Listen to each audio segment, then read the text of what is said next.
Bees can't feed in the high winds and unpredictable rain we've had in Knysna over the past few days.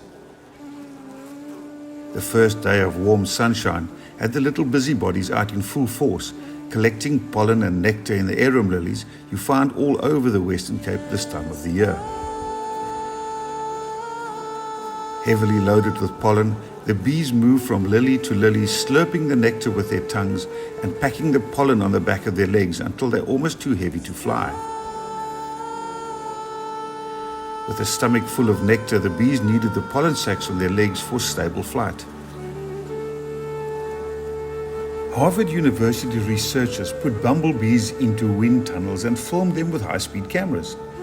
Weights glued to their backs and legs simulate average load.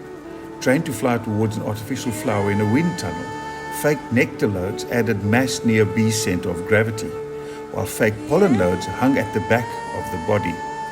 The researchers could see a resulting difference in how the bees flew. Bees with weighted legs were more stable in flight. In other words, they didn't rock around as much in the air. But this also meant that it was harder for them to maneuver. They changed direction more sluggishly. So bees loaded with pollen can fly a little faster when a breeze is knocking them around.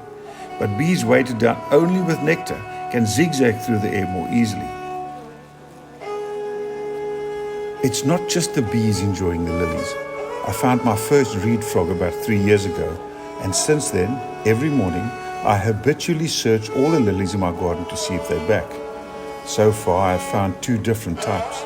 This guy was my first. The 3 moving between the lilies now are the same. I spent 6 hours filming this guy yesterday, and he hardly moved. Then as the sun hit him, he got all slimy and just sat there. I eventually moved on to another lily and got this chap hunting. Watch the eyes.